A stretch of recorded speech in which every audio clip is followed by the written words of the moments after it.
Netflix is the streaming service that is most frequently canceled, a poll reveals.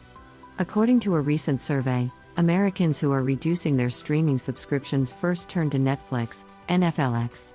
According to a survey by Vorhaus advisors, which received responses from 2,000 U.S. citizens over the age of 18, Netflix was the most frequently mentioned streaming service among those who had recently terminated a subscription, followed by Amazon Prime and Disney's Hulu. The survey results come at a turning point for the media, and Netflix is particularly under fire because it has been trying to boost subscriber growth through a crackdown on password sharing in recent months and years. When you're the biggest, you're going to be hit really hard with cancellations, Vorhaus Advisors CEO Mike Vorhaus said on Tuesday at the Goldman Sachs Communicopia and Tech Conference in San Francisco. The issue for them in the United States is that the total number of people who might ever consider joining a streaming service comes up to about everyone who has conflicts now plus everyone who has ever had to cancel. They have already rejected Netflix once, so there is now a fierce competition to win them over. There is currently more than enough cord cutting to go around, notwithstanding Netflix's difficulties. According to the study, 12% of paid TV users are very likely to cut the cord in the next year, with people between the ages of 18 and 34 having the highest likelihood of doing so. Saving money is the reason for about 47% of service cancellations. 10 American businesses have much more issues in China than Apple. If you think Apple's AAPL China problem is significant, you might be surprised to learn that it is negligible in comparison to certain other S&P 500 firms. According to an Investor's Business Daily analysis of data from S&P Global Market Intelligence and MarketSmith, 10 stocks in the S&P 500, including Qualcomm, QCOM, Monolithic Power, MPWR and Texas Instruments, TXN, received more than 27% of their revenue from China, including Hong Kong or Macau in their most recent report annual results. In Apple's most recent annual report, China accounted for 18.8% of sales, which is a substantially greater percentage. And given the deteriorating relationship between the US and China, that might be risky. Surprisingly, investors don't appear to have included the China risk in yet.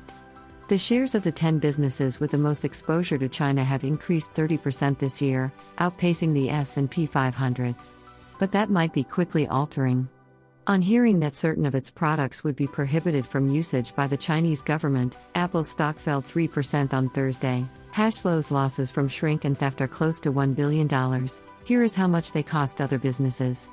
Many retailers are once more blaming shrink as one of the causes of their continued low profitability in the third quarter.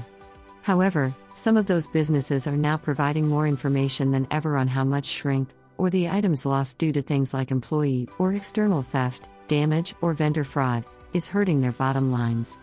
When it comes to assertions about how much crime contributes to their problems, some merchants have backed off from saying that organized theft is the main reason for losses. Nearly 24 retailers stated shrink has continued to have a negative impact on profits during second quarter results reports in August and September. However, the information each company presented and the justifications for losses differed greatly. Many of them claimed that shrink was at an all-time high and that the business was having trouble keeping it under control. However, because the majority of the companies have never previously stated how much shrink cost them, it is challenging to compare the losses to prior years. The inventory losses often only account for a small portion of the retailer's net sales. According to a CNBC review of their financial sheets, they also pale in comparison to other elements that reduce margins, such as aggressive discounting and marketing. And though losses are normally between 1% and 1.5% of sales, and though shrink is increasing for some businesses, the issue may not be as serious as some retailers and trade organizations have claimed. The September blues on the market are almost over. Why stocks might increase by 5% from here. As of right now, September is proving to be the stock market's worst month.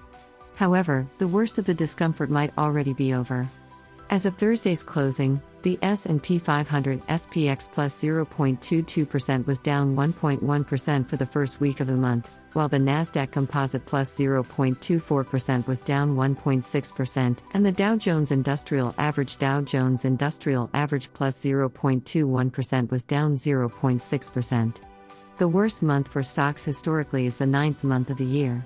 Since 1928, The S&P 500 has experienced an average decrease of 1.1% in September, according to Dow Jones market data.